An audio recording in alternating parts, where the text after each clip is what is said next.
स्वार्थी यानी कि स्वयं का अर्थ। जो इंसान स्वयं का अर्थ जानना चाहता है, जो खुद को समझना चाहता है, क्या वो इंसान आपकी नजर में गलत है?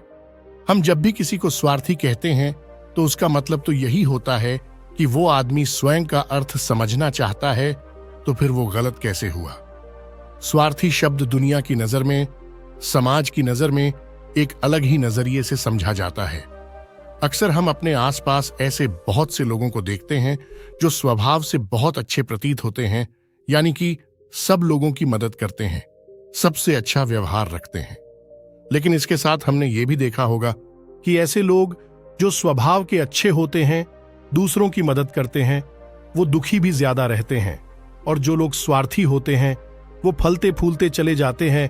तो ऐसे में परमात्मा की सत्ता पर उंगली उठाना निश्चित है। लेकिन अगर ये सत्य है तो हमें कौन सा मार्ग अपनाना चाहिए? क्या हम भी दूसरों के जैसे बन जाए? पता नहीं आप में से कितने लोग ये मानते हैं कि अच्छे लोग जीवन में बहुत दुखी रहते हैं, लेकिन इसके पीछे का सत्य क्या है? अगर हम इसके पीछे का सत्य नहीं जानेंगे, नहीं पहचानेंगे, तो कहीं ना कहीं हमारा अवचेतन मन भी बुराई की तरफ झुक जाएगा। इसीलिए अपने मन में ऐसे विचार पनपने से पहले इस बात की पूरी सच्चाई, पूरा निष्कर्ष निकाल लें, ताकि भविष्य में आपको अपने अच्छे होने पर पश्चाताप ना हो। आज की जो बौद्ध कहानी में आपको सुनाने वाला हूं, उसमें आपको 5 ऐसे तरीके पता चलेंगे जिसके माध्यम से अगर आप कर्म करते हैं तो आप अच्छे कर्म भी कर पाएंगे और दुखी भी नहीं होंगे। एक गांव में आनंद नाम का एक युवक रहता था। उसका भरा पूरा परिवार था। उसके 2 बच्चे थे, उसकी पत्नी थी, लेकिन उसके माता पिता इस दुनिया से चल बसे थे। इसीलिए पूरे परिवार की जिम्मेदारी उसी के कंधों पर थी। बच्चे अपनी पढ़ाई करते थे और उसकी पत्नी अपने घर गृहस्थी के कामों के साथ गाय, भैंस, बकरी इत्यादि का दूध बेचकर अपना घर चलती थी। और आनंद पहाड़ में पत्थर तोड़ने का काम करता था। बहुत ही मेहनत भरा काम था। पूरे दिन काम करता तो रात को थक कर घर पर वापस लौटता। लेकिन इतनी मेहनत करने के बाद भी अगर आनंद को गांव का कोई भी आदमी मदद के लिए बुलाता तो आनंद कभी भी मना नहीं करता था। उसके जीवन का एक ही सिद्धांत था, अगर मैं दूसरों की मदद करूंगा तो परमात्मा मेरा साथ देंगे, परमात्मा मेरे साथ कुछ बुरा नहीं होने देंगे। आनंद अपने इस सिद्धांत का पालन बहुत ही कड़ाई के साथ करता था। वह इस सिद्धांत पर इतना विश्वास करता था कि अगर कोई बाहर का आदमी उससे मदद मांग ले तो वो अपने घर का काम भी अधूरा छोड़कर उस आदमी की मदद करने के लिए पहुंच जाता था, जिसकी वजह से उसकी पत्नी बहुत परेशान रहती थी। वो अक्सर आनंद को समझाने की कोशिश करती थी कि सबसे पहले अपना काम करो, अपने परिवार को देखो। दो बच्चे हैं हमारे और फिर भी तुम दूसरों के काम करने में लगे रहते हो। अरे अपने घर को तो संभालो, अपना घर संभाल नहीं रहा, दूसरों की मदद करने चले हैं। और जब ऐसी ऐसी बातें आनंद के कानों में पड़ती तो उसके हृदय में कांटा चुभने लगता था और उन दोनों में लड़ाई झगड़ा शुरू हो जाता था। अक्सर उनके लड़ाई झगड़े का यही सबसे बड़ा कारण था। लेकिन ना तो आनंद अपने आप को बदल पाया और ना ही उसकी पत्नी ने उसको समझाना कभी बंद किया। इसी वजह से आए दिन उनके घर में क्लेश होता रहता था। जहां तक उस गांव वालों की बात थी तो वो आनंद के स्वभाव को जानते थे और जानबूझकर जो काम आसान भी होता, जो उनके सामर्थ्य में भी होता था, उस काम के लिए भी वो आनंद को बुलाते थे ताकि उन्हें कम मेहनत करनी पड़े। कहने का अर्थ ये है कि गांव वाले आनंद की इस शिष्टाचार का फायदा उठाते थे, लाभ उठाते थे और सब पीछे से उसका मजाक उड़ाते थे, उसे बेवकूफ कहते थे। ऐसे ही समय बीतता गया और एक दिन आनंद की पत्नी बहुत ज्यादा बीमार पड़ गई। आनंद से जो कुछ भी सेवा हो सकती थी उसने वो सब अपनी पत्नी के लिए किया। उसने गांव के वैद्य को बुलाकर अपनी पत्नी की जांच करवाई, लेकिन ये रोग उस वैद्य की पकड़ के बाहर था। इसीलिए उस वैद्य ने कहा कि तुम अपनी पत्नी को नगर में जाकर किसी बड़े वैद्य को दिखाओ तो तुम्हारी पत्नी की जान बच सकती है। जल्द से जल्द नगर पहुंचने की व्यवस्था करो, नहीं तो तुम्हारी पत्नी के प्राण संकट में हो जाएंगे। ये सुनकर आनंद के पैरों तले जमीन फिसल गई। उसने ये नहीं सोचा था कि उसकी पत्नी के प्राण संकट में है। वो सोच रहा था कि कोई साधारण सा रोग होगा जिसका इलाज हो जाएगा, लेकिन जब उसने वैद्य की यही बात सुनी तो वो घबरा गया। अब पत्नी को नगर तक कैसे लेकर जाए, क्योंकि उसके पास इतना धन नहीं था कि वो अपनी पत्नी के लिए एक घोड़ा गाड़ी करके उसमें अपनी पत्नी को लिटाकर नगर में ले जा सके। उसकी पत्नी की हालत बिल्कुल चलने की भी नहीं थी, इसलिए उसे नगर पहुंचाने के लिए किसी घोड़ा गाड़ी की जरूरत थी। संयोग से उसके पड़ोसी रामू के पास एक घोड़ा गाड़ी थी। वो अक्सर व्यापार के लिए अपनी घोड़ा गाड़ी नगर में लेकर जाया करता था। इसीलिए आनंद के मन में विचार आया कि मैं रामू की घोड़ा गाड़ी ले सकता हूं। रामू की इतनी मदद करता हूं, कभी उसके काम को नहीं टालता, तो वो तो मेरे काम को कभी मना ही नहीं कर सकता। और यही सोचकर वो घोड़ा गाड़ी लेने के लिए रामू के पास पहुंच जाता है। लेकिन रामू बहुत ही चालाक इंसान था। वो बिना किराए के अपनी घोड़ा गाड़ी अपने सगे संबंधियों के लिए भी नहीं ले जाता था, तो आनंद की तो दूर की बात रही। जब आनंद ने उससे घोड़ा गाड़ी के बारे में पूछा तो उसने ये कहकर उसका ये काम टाल दिया कि मेरे घोड़े बहुत ज्यादा बीमार हैं, वो शायद बच भी मुश्किल से पाएंगे। 5 दिनों से वो कुछ नहीं खा रहे, तो ऐसे में बेचारा घोड़ा गाड़ी लेकर कहां नगर तक पहुंच पाएगा। हां, अगर तुम कुछ धन की व्यवस्था कर सकते हो तो मैं अपने एक मित्र की घोड़ा गाड़ी तुम्हारे लिए मंगवा सकता हूं। यह सुनकर आनंद परेशान और चिंतित हो गया, क्योंकि उसके पास धन तो था ही नहीं। इसका मतलब उसकी पत्नी बड़े नगर में वैद्य के पास इलाज के लिए पहुंच ही नहीं पाएगी। उलझन भरे हुए विचार लिए हुए जब आनंद वापस आ रहा था तो उसने एक दिल दहलाने देने वाला दृश्य देखा। उसने देखा कि रामू के घोड़े, जो रामू के अनुसार बीमार थे और कुछ खा भी नहीं रहे थे, वहीं घोड़े गांव का ही एक युवक उसकी बाड़ से खोलकर बाहर ला रहा था और गाड़ी में उसको जोड़ रहा था। ये देख पहले तो आनंद को कुछ समझ में नहीं आया। उसके बाद जब आनंद ने उस युवक से पूछा तो उसने बताया कि रामू ने ये घोड़ा गाड़ी उसे किराए पर दी है। यह सुनकर आनंद का दिल टूट गया। उसने कभी सपने में भी नहीं सोचा था कि उसका सबसे अच्छा मित्र रामू उसके साथ ऐसा कर सकता है। हालांकि ये इस बात पर दुखी होने का वक्त नहीं था, इसीलिए आनंद वहां से जल्दी से लौट जाता है और गांव के ही एक सेठ के पास जाकर कुछ धन उधार लेकर रामू को दे देता है। रामू अपने मित्र की घोड़ा गाड़ी मंगवा देता है, जिसके बाद वो अपनी पत्नी को वैद्य के पास नगर में ले जाता है। जब उसकी पत्नी का इलाज चल रहा था तो आनंद यही सोच रहा था कि एक वो दिन था जब रामू की बेटी बीमार हो गई थी और रामू यहां पर नहीं था, तो मैं पूरी रात वैद्य जी के पास उसके लिए बैठा रहा था, उसकी देखरेख की थी, उसकी सेवा की थी। इतने दिनों तक रामू नहीं आया था, तब मैं ही उसके परिवार की देखरेख किया करता था। हाय, कैसा दुर्भाग्य है ये, जिसके लिए मैंने इतना कुछ किया। उसने एक घोड़ा गाड़ी देने से मुझे मना कर दिया, और वो भी तब जब मेरी पत्नी जिंदगी और मौत के साथ खेल रही थी। कुछ देर बाद वैद्य बाहर आकर आनंद को एक बहुत बुरी खबर देता है। वो आनंद को बताता है कि उसकी पत्नी को कर्क रोग हो चुका है और इसका कोई भी इलाज नहीं है। उसके पास कुछ समय ही शेष बचा है। यह सुनकर आनंद दुखी होकर वहीं जमीन पर बैठ गया।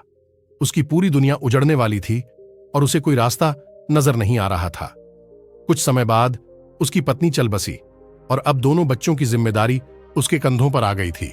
लेकिन यहां पर आनंद के सारे सिद्धांत टूट चुके थे, उसके सारे भ्रम खत्म हो गए थे।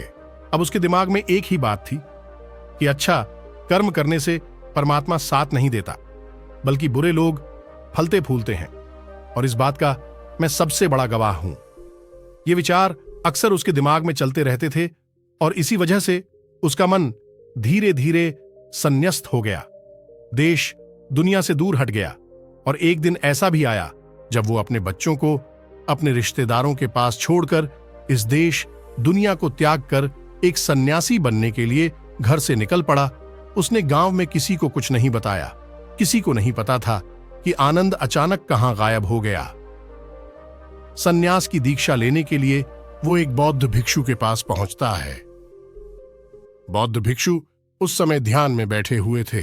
ध्यान से बाहर आने के बाद वो बड़े ध्यान से आनंद के चेहरे को देखते हैं और उससे सन्यासी बनने का कारण पूछते हैं। आनंद उन्हें अपनी पूरी आपबीती सुना देता है और कहता है कि हे महात्मा, इस दुनिया से मुझे कुछ भी हासिल नहीं हुआ।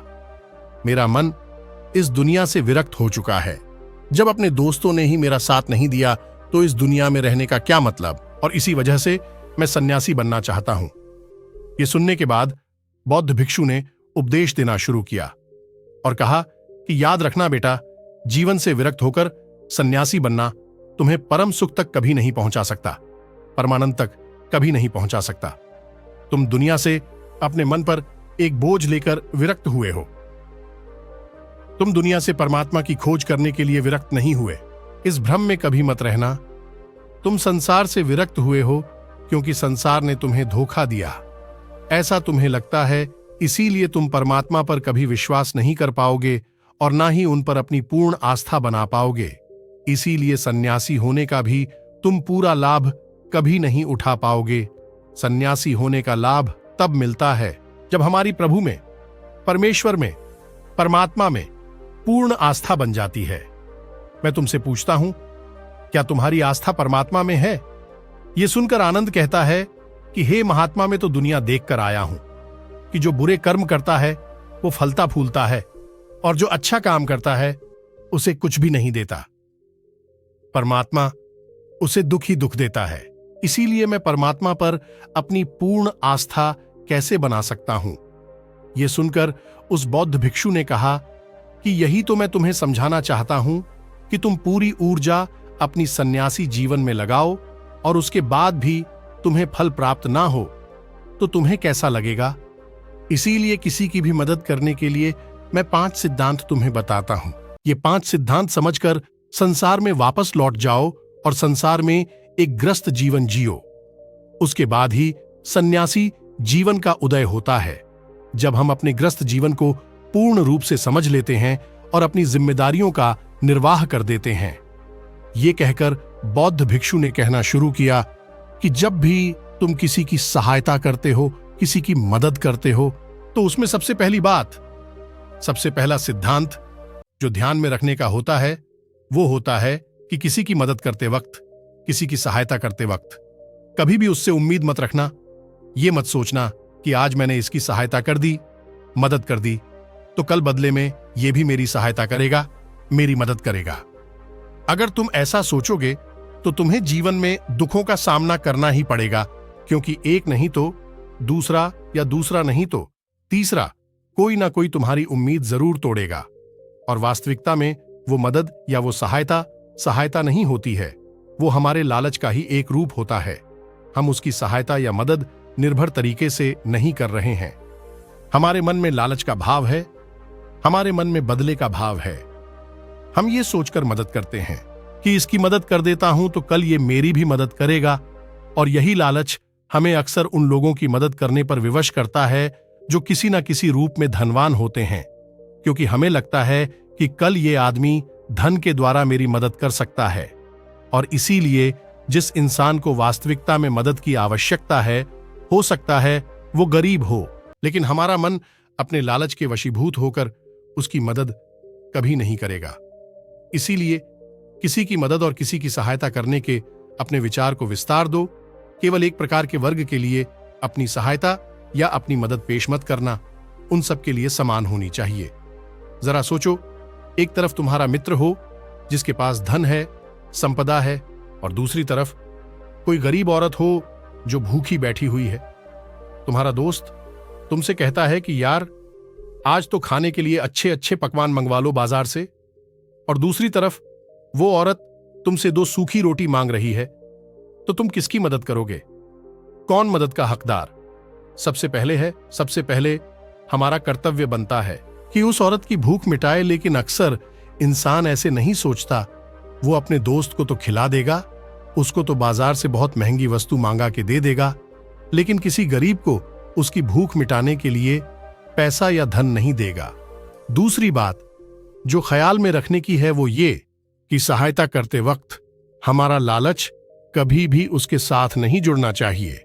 अक्सर हम जब किसी की मदद करते हैं तो हमारा लालच और हमारा स्वार्थ उसके साथ जुड़ा होता है, और हम अपनी भविष्य की योजना तैयार करके उस आदमी की मदद करते हैं। हम ये सोचते हैं कि अगर मैं इसका ये काम करूंगा तो भविष्य में ये आदमी मेरा वो काम पूरा कर देगा, और वो सहायता, वो मदद बिल्कुल भी परमात्मा के द्वार को नहीं खटखटाती, क्योंकि वो लालच है। जाहिर है आप अपने आप को धोखा देने के लिए अपने लालच को एक सहायता, एक मदद का रूप दे रहे हैं। तीसरी बात जो ख्याल रखने की है वो ये कि अपने सामर्थ्य के हिसाब से दूसरे की मदद करो। कभी भी एक ग्रस्त आदमी को किसी की इतनी सहायता नहीं करनी चाहिए जिससे कि उसका परिवार और उसके बच्चे कष्ट में जीवन बिताएं। सबसे पहला फर्ज हमारा होता है अपने परिवार को सुखी रखना, उनकी जरूरतें पूरी करना, और उसके बाद दूसरों की मदद करना आता है। लेकिन कुछ लोग दूसरों की मदद पहले करते हैं और अपने परिवार को तवज्जो कम देते हैं, जिससे कि परिवार में लड़ाई झगड़े आए दिन पनपते रहते हैं, और ये सब हम समाज में देखते रहते हैं अपने आसपास। अगली बात जो ख्याल में रखने की होती है वो ये कि अपना कर्म, अपनी जिम्मेदारियां पहले निभानी होती है। हम अपना कर्म, अपना काम छोड़कर पहले दूसरों की मदद करने के लिए चले जाते हैं, और जब दूसरा बदले में हमारी मदद नहीं करता तो हमारा दिल दुखी हो जाता है। हम सोचते हैं कि मैंने तो अपना काम छोड़कर उस आदमी की मदद की थी और वो आदमी मेरी मदद नहीं कर रहा है, इसीलिए अपना कर्म सर्वोपरि, अपना कर्म सबसे ऊपर, क्योंकि वही काम करने के लिए इस दुनिया में हमारा जन्म हुआ है। और सबसे आखिर में जो बात समझने की है वो ये कि परमात्मा की मर्जी से ही सब कुछ होता है। हमारा कर्तव्य है अपने कर्म को करते जाना। करनी धरनी तो ऊपर वाले के हाथ में है, इसीलिए जो कुछ भी होता है सब ऊपर वाले पे छोड़ दो। अगर तुम्हें कोई धोखा भी देता है तो ये समझ के चलो कि वो सब ऊपर वाले की करनी होती है। आप ये मान के चलो कि मैं तो नहीं हूं, मैं तो एक माध्यम हूं, करव वाला तो वो है उसके सामने, किसकी मर्जी। ये समझ के चलो कि वो सब ऊपर वाले की करनी होती है। आप ये मान के चलो कि मैं करता नहीं हूं, मैं तो एक माध्यम हूं, करवाने वाला तो वो है, उसके सामने किसकी मर्जी चली। जब ये आस्था, ये विश्वास हमारे मन में पनपने लगता है तो हमारी सारी शिकायतें दूर हो जाती हैं, क्योंकि इस दुनिया में जो भी होता है अच्छे के लिए होता है, जो भी हो रहा है अच्छे के लिए हो रहा है, और जो भी होगा अच्छा ही होगा। चाहे हमारी बुद्धि आज वर्तमान में इस सिद्धांत को ना समझ पाए, लेकिन जीवन में कभी ना कभी, किसी ना किसी मोड़ पर आपको जरूर ये एहसास होगा कि जो हुआ था वो अच्छे के लिए ही हुआ था। इसीलिए सारी शिकायतें दूर कर दो और बस अपना कर्म करते जाओ। अपने ग्रस्त जीवन को पूर्ण रूप से जिलो, और उसके बाद ही सन्यासी जीवन की नींव होती है। इसके बाद बौद्ध भिक्षु ने आनंद को कहा कि वापस अपने गांव लौट जाओ, अपनी बेटियों को वापस लेकर आओ, उन्हें पालो पोसो, अपने बच्चों को वापस लेकर आओ, दूसरी शादी कर लो, लेकिन बच्चों का पालन पोषण अच्छे तरीके से करो। यह सुनकर आनंद अपने बच्चों के साथ अपने गांव में वापस लौट आता है। गांव में किसी को खबर नहीं थी कि आनंद कहां पर गया हुआ था और वो क्या ज्ञान लेकर वापस लौटा है। लेकिन अगले दिन सुबह सुबह गांव वालों ने आनंद के चेहरे पर एक अलग ही चमक, एक अलग ही आभा पाई।